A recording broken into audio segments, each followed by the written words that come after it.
Good afternoon सभी media दोस्तों को, और आप सब ने मुझे मौका दिया, इसलिए मैं आप सबका बहुत बहुत धन्यवाद। और मेरे आज के ये है कि हमारा फ्रंटेज हाईवे आप लोग सुना ही होगा, हर कोई मीडिया में आता है या सोशल मीडिया में काफ़ी वायरल होता है। उसके बारे में मैं आप सबको बताना चाहता हूँ कि हमारा सरकार जो अभी तक क्या नहीं कर रहा और क्या कर रहा है। फ़िलहाल आप लोग ने देख रहा होगा कि हमारा वहाँ का लद्दाख टू शारले उस चीज़ का जो फ्रंटेज हाईवे का फिलहाल अभी धीरे धीरे चुप होते जा रहा है। पता नहीं क्यों। सरकार तो बोल रहा था कि करेगा करेगा, हम तो पहले से बोल रहा था कि सरकार को भरोसा करना थोड़ा मुश्किल है, कि भरोसा हम लोग करता है, सब बोलता है कि भरोसा करो भरोसा करो। सरकार ने कहा कि ये 30 को जितना भी फैक्ट फाइंडिंग कमेटी का जो रिपोर्ट है ये 30 को या 30 तारीख को आने गया वाला 30 तारीख को सबमिट करेगा बोल के सरकार ने हम सबको पब्लिक को बोला था। अभी देखा जाए तो 4 तारीख आज हो गया है, सरकार का तरफ से कुछ नहीं आ रहा है। सरकार जो कहाँ पे है क्या कर रहा है अभी उसको पता ही नहीं चल रहा है। हम लोग का मांग था कि ये 30 तारीख को वहां से जो फैक्ट फाइंडिंग कमेटी जो गया था, पैकेज 2 गया था, पैकेज 4 5 गया था, अभी तो 3 बचा है और 1 बचा है। वहां तक जाने वाला लोग अभी चुप हो गया है। सरकार ने बोला कि ये 30 तारीख को सबमिट करेगा बोल के, तो हम लोग वेटिंग, हम लोग रुक रहा था कि सरकार कब बोलेगा। अभी तक 4 दिन हो गया है, यानी कि आज मिला के लगभग 5 दिन ही हो गया है, लेकिन आज खत्म होने से 5 दिन हो जाएगा। तो सरकार को ये मैं अपील करता हूँ कि आपका ये हम लोग को पब्लिक को मजाक करना, ये झूठ मारना, ये सबको छोड़ दीजिए। कभी कभी सच भी बोलिए कि आप जो नहीं कर सकते तो नहीं कर सकता है, और कर सकता है तो कर सकता बोलिए। कल का दिन में हमारा भैया एडवोकेट संजय बगंकल वहाँ में जो फैक्ट फाइंडिंग कमेटी का चेयरमैन के पास गया, पूछा कि सर आपका जो सबमिट करना था, जो आप गवर्नमेंट को जो फैक्ट फाइंडिंग का जो चीज़ को सबमिट करना था क्या हो गया पूछा, तो उसका रिप्लाई था, बोला कि अभी तक रेडी नहीं है। तो क्यों रेडी नहीं है इसको हम लोग जानना चाहिए। सरकार जो इस चीज़ को क्यों इतना डिले कर रहा है, क्योंकि आप लोग भी सब जानते हैं कि ये फ्रंटेज हाईवे को हम लोग भी रुकाना नहीं चाहता है, कोई पब्लिक नहीं चाहता को रुकाने के लिए। ये हम लोग को डेवलपमेंट है, सरकार ही उसको रुकाने का चक्कर में है। हम हमेशा बोलते थे उसको सरकार ही रुकाने का चक्कर, पब्लिक रुकाने का चक्कर में नहीं है। ये स्टेट गवर्नमेंट जो ये प्लानिंग कर रहा था कि ये फ्रंटेज हाईवे को कैसे हम रुकाया जाए, पब्लिक को बेवकूफ बना के और पब्लिक को इधर उधर कर करके वहां का सेंट्रल का जो गवर्नमेंट है उसको बोल के कैसे रुकाया जाएगा, ये हम लोग नहीं, हम लोग पब्लिक नहीं चाहता है कि इसको रुकाएगा। सरकार यहाँ का स्टेट का जो सरकार है वही चाहता है कि इसको रुकाने के लिए। हम उस दिन भी बोला है कि मीडिया में यही बोल रहा है, और अभी भी हम बोल रहा है, जो सेंटर का जो अच्छा स्कीम होता है, जैसे कि जेजेएम हो गया, स्वच्छ भारत अभियान हो गया, हमारा अरुणाचल में 0 है, जेजेएम 0। अब बहुत सा मैंने जेजेएम का बहुत सा आरटीआई मारा है, वहां में भी 0। लेकिन सेंटर में ये दिखाता है कि हम लोग यहाँ सक्सेस है, क्योंकि हम लोग यहाँ ऑपोजिशन लीडर है ही नहीं। दूसरी बात, स्वच्छ भारत अभियान, जहां जहां में टॉयलेट नहीं है टॉयलेट बनाने, अभी तक ऐसा बहुत सा गाँव में जो नहीं बनाया है, लेकिन सेंटर में ये दिखाता है हम लोग को हो गया। वैसा ही जो सेंटर का जो स्कीम है उसको यहाँ में सरकार, यहाँ का स्टेट सरकार सब पैसा कहाने जानता है, क्योंकि यहाँ में सेंटर का जो मोदी जी का जो ड्रीम प्रोजेक्ट है कभी लागू होगा ही नहीं, लागू होगा भी है आधा अधूरा होगा। इसलिए हमारे यहाँ स्टेट का सरकार, मैं उसे अपील करता हूँ, प्लीज जो सेंटर से स्कीम बेस्ट है, जो सेंटर का जो फंड होता है, जो सेंटर का काम करने के लिए बेस्ट है, उसको करने दीजिए। अभी फ्रंटेज हाईवे में भी सेम सरकार का यही प्लानिंग है, इसको रुकाना है, क्योंकि उसमें ऑलरेडी किरण जी बोल दिया ये मेरा ड्रीम प्रोजेक्ट है, हम लेके आया है।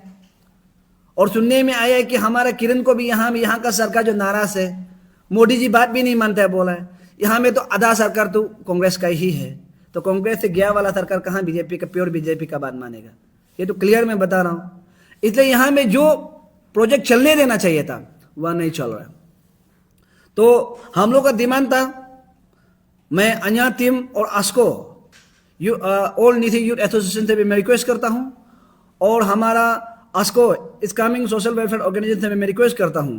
हम लोग का मांग था ईडी को लाना, सीबीआई को लाना, और जल्द से जल्द जो करप्शन किया है, जो पैसा खाया है, उसको रिकवर करना, और जो करप्शन में शामिल था, जिस ऑफिसर ने करप्शन करने के लिए था, उस आदमी को हम लोग टर्मिनेट करना और जेल जाना, अरेस्ट कराना, ये हम लोग का मांग था। मैं अन्य टीम से भी अपील करता हूं, अभी सिर्फ अन्य टीम का थोड़ा थोड़ा मांग है कि सिर्फ रीवेरिफिकेशन करना है और जल्दी जल्दी सरकार को पैकेज को हैंडल करना है। ये हम लोग का मांग नहीं था, रीवेरिफिकेशन तो सब लास्ट है। हम लोग का मांग था जो करप्शन को रुकाना, स्टेट का करप्शन को रुकाना, ऑफिसर को अरेस्ट करना। अगर रीवेरिफिकेशन तो पहले से मान रहा था, डीसी भी बोला था वेरिफिकेशन कर देगा, लेकिन वेरिफिकेशन का जो पैसा नहीं देगा तो फायदा क्या है? जिसको डिप्राइव हुआ है, जिसको इसको रीवेरिफिकेशन का पैसा नहीं देगा तो फायदा क्या है?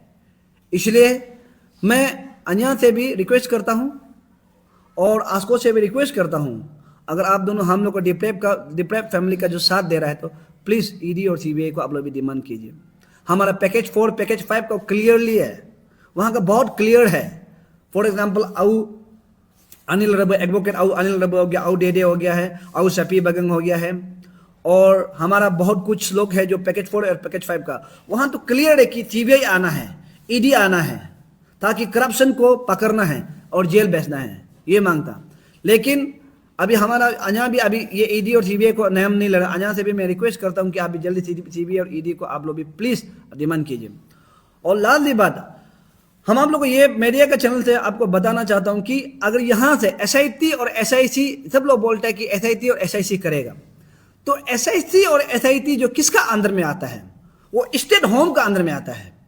और स्टेट होम में कौन है? हमारा अऊ मामा नतो।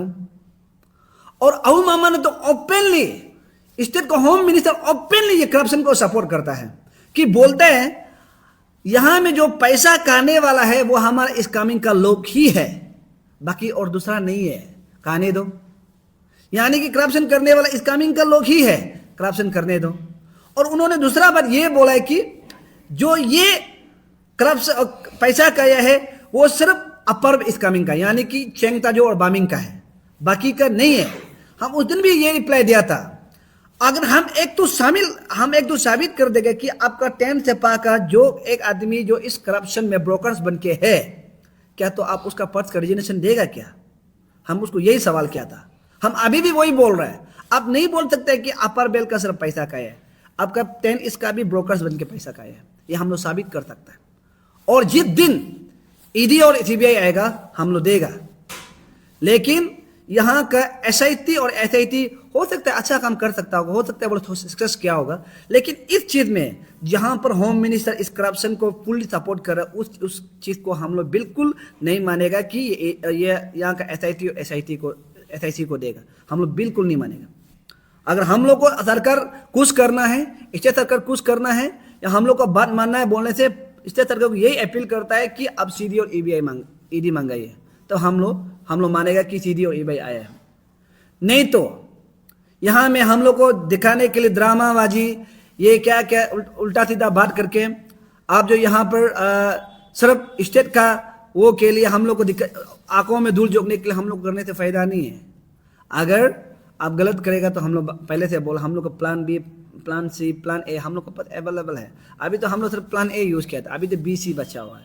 बात को ऐसा होगा कि काम ही नहीं होगा तब बोलेगा हम लोग का गलती है। अभी तो हम लोग सरकार को चांस दे रहा है कि आप काम कराइए, लेकिन सरकार ही खुद काम को रुका रहा है। अभी तो सुनने में आया कि ये काम जो सेंट्रल वापस ले जाएगा, तो रेस्पॉन्सिबल कौन है? सरकार का ना काम है। अब से हम लोग तो अभी तो पीएल भी फाइल नहीं किए। पीएल फाइल करेगा तो क्या होगा? प्रोटेस्ट करेगा तो क्या होगा? अभी रैली करना शुरू करेगा तो क्या होगा? धरना बैठना शुरू करेगा तो क्या होगा? इसलिए स्टेट गवर्नमेंट को ये क्लियरली हम लोग का तरफ से मांग है, आप यहाँ का ये क्या बोलते हैं, यहाँ का एसआईसी को नहीं, हम लोग नहीं चाहिए और आप मत दीजिए। अगर आप देना है तो सीबीआई ईडी मांगाइए, ये हम लोग का मांग है। और एक बात है, ये हमारा ये पेमा साहब क्लियरली सुनना चाहिए कि हमारा स्टेट में जब करप्शन होता है, जब बड़ा करप्शन होता है, हमारा स्टेट गवर्नमेंट जो गायब हो जाता है, पेमा साहब जो न ईटानगर में नहीं रहता है, कहाँ हो जाता है। ऐसा नहीं करना चाहिए। आपको यहाँ का मुखिया बनाया है, यहाँ का आपको चीफ मिनिस्टर बनाया है, आपको यहाँ में सवाल को आप जवाब देना पड़ेगा। आप जवाब नहीं देकर इधर उधर घुमाते रहते हैं, बोलने से जीरो टॉलरेंस करेगा, बोलने से हम ये करेगा वो करेगा। अभी तो क्या क्या है, स्टेट को तो ऐसे ही गुमराह बना रहा है, ऐसे स्टेट को गुमराह बना रहा है। कुछ दलाल पब्लिक लोग होता है, जो दलाल लीडर लोग होता है, उसे टिकट चाहिए, उसे कुछ, वो लोग क्लिप बजा के बैठे हैं, फेक अकाउंट खुल के ट्रोलिंग करते हैं, ये करते हैं। रियलिटी को देखिए, हम लोग अरुणाचल कितना पीछे चल रहा है। हम लोग करप्शन में आगे चल रहा है, लेकिन हर चीज में हम लोग पीछे चल रहा है। डेवलपमेंट में, एजुकेशन में, हेल्थ में हम लोग करप्शन पीछे चल रहा है।